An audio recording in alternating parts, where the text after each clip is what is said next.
Assalamualaikum warahmatullahi wabarakatuh. Nama saya Gita Anggraini dengan NIM 110222 0034. Yang terhormat Ibu Novi Handayani, SEMAK selaku dosen pengampu mata kuliah Seminar Penelitian Akuntansi Keuangan. Baiklah, di sini saya akan mempresentasikan hasil seminar proposal untuk memenuhi tugas akhir mata kuliah tersebut yang berjudul Pengaruh Transformasi Digital Banking, Non-Performing Loan atau NPL, Loan to Deposit Ratio atau LDR, terhadap Return on Asset atau ROA dengan ukuran bank sebagai variabel moderasi pada bank umum konvensional yang terdaftar di Bursa Efek Indonesia periode 2021 sampai 2025. Adapun latar belakang daripada penelitian ini yaitu industri perbankan di Indonesia menghadapi tuntutan untuk meningkatkan profitabilitas di tengah perkembangan teknologi dan persaingan industri perbankan yang semakin ketat, serta pentingnya pengelolaan risiko kredit yang diukur menggunakan NPL dan risiko likuiditas yang diukur menggunakan LDR yang baik dan efektif. Salah satu indikator untuk mengukur profitabilitas yaitu Return on Asset atau ROA. Berdasarkan grafik tersebut, rata-rata ROA pada bank umum konvensional selama periode penelitian mengalami peningkatan melebihi batas ideal OJK yaitu 1,5%. Namun, tingginya ROA belum tentu mencerminkan kinerja bank yang baik dan optimal. Beberapa faktor yang mempengaruhi return on asset atau ROA di era modern saat ini yaitu transformasi digital banking, di mana pada grafik tersebut rata-rata transformasi digital banking pada periode penelitian berada pada kategori strong atau kuat, tetapi implementasinya belum tentu meningkatkan ROA karena membutuhkan investasi teknologi yang besar dan peningkatan sumber daya manusia yang harus memadai. Selain transformasi digital, bank juga harus mempertahankan resiko kredit atau NPL. Dari grafik tersebut menunjukkan bahwa rata-rata bank umum konvensional selama periode penelitian masih berada di atas batas ideal OJK, yaitu kurang dari 2%, dan tergolong sangat sehat. Namun, perbedaan tingkat NPL antar bank berpotensi mempengaruhi return on asset atau ROA. Selain risiko kredit, bank juga harus memperhatikan risiko likuiditas atau LDR, di mana rata-rata LDR pada periode penelitian mengalami peningkatan berada di atas batas ideal OJK, yaitu 75-85%. Kondisi tersebut cukup sehat dengan kredit ekstensif, namun cadangan likuiditas mulai menipis, sehingga berpotensi meningkatkan risiko likuiditas dan mempengaruhi return on asset. Selain ketiga faktor tersebut, ROA juga dapat dipengaruhi oleh karakteristik internal bank, yaitu ukuran bank, di mana pada grafik tersebut menunjukkan tren peningkatan, meskipun bank skala operasional lebih besar diasumsikan memiliki peluang yang lebih luas dalam menghasilkan laba. Hal tersebut tidak secara otomatis menjamin ROA yang lebih tinggi tanpa didukung pengelolaan yang efektif dan efisien, sehingga perannya dalam memoderasi pengaruh transformasi digital banking, NPL, LDR terhadap ROA perlu dikaji lebih lanjut.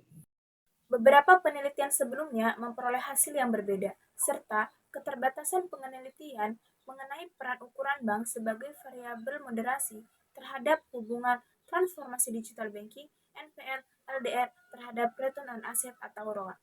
Adapun rumusan masalah dari penelitian ini yaitu apakah transformasi digital banking berpengaruh terhadap ROA, apakah NPL berpengaruh terhadap ROA, apakah LDR berpengaruh terhadap ROA, apakah ukuran bank mampu memoderasi pengaruh transformasi digital banking terhadap ROA, apakah ukuran bank mampu memoderasi pengaruh NPL terhadap ROA, apakah ukuran bank mampu memoderasi pengaruh LDR terhadap ROA.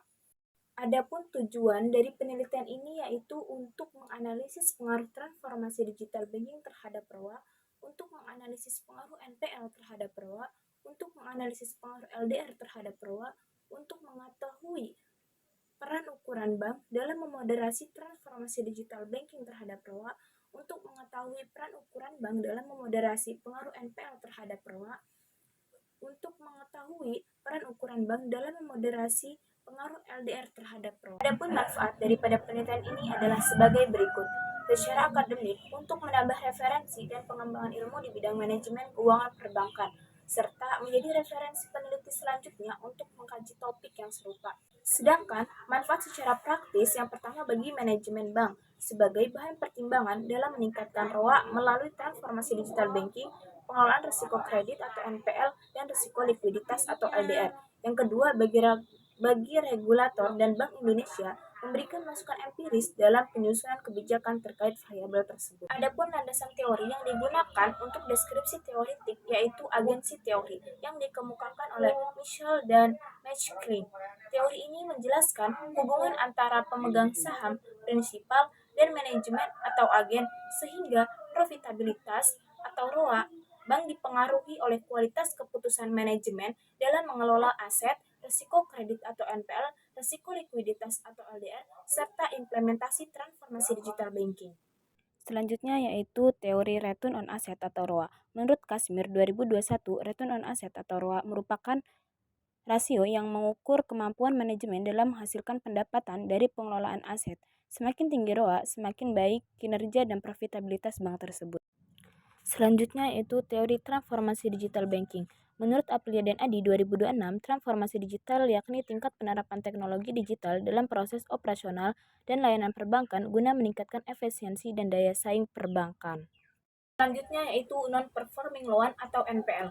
Menurut Kashmir 2016, merupakan rasio yang dapat mengukur kemampuan bank dalam mengelola risiko kredit seperti kegagalan dalam pengembalian kredit oleh nasabah atau debitur. Selanjutnya yaitu teori loan to deposit ratio atau LDR. Menurut Kashmir 2016, loan to deposit ratio atau LDR adalah rasio yang digunakan untuk mengukur komposisi jumlah kredit yang disalurkan dibandingkan dengan jumlah dana pihak ketiga dan modal sendiri yang digunakan. Adapun pengertian ukuran bank, menurut Kashmir 2017, merupakan skala atau besarnya suatu entitas yang dapat dinilai melalui berbagai indikator keuangan utama, seperti total aset, total penjualan, maupun kapitalisasi pasar. Adapun kerangka pemikiran daripada penelitian ini yaitu untuk menggambarkan pengaruh transformasi digital banking dan performing loan untuk deposit ratio terhadap return on asset atau ROA dengan ukuran bank sebagai variabel moderasi. Adapun hipotesis penelitian ini yaitu hipotesis pertama diduga transformasi digital banking berpengaruh terhadap return on asset atau ROA. Hipotesis kedua diduga non-performing loan atau NPL berpengaruh terhadap return on asset atau ROA. Hipotesis ketiga diduga loan to deposit ratio atau LDR berpengaruh terhadap return on asset atau ROA. Hipotesis keempat diduga ukuran bank memoderasi pengaruh transformasi digital banking terhadap ROA. Hipotesis kelima diduga ukuran bank memoderasi pengaruh non-performing loan atau NPL terhadap return on asset atau ROA.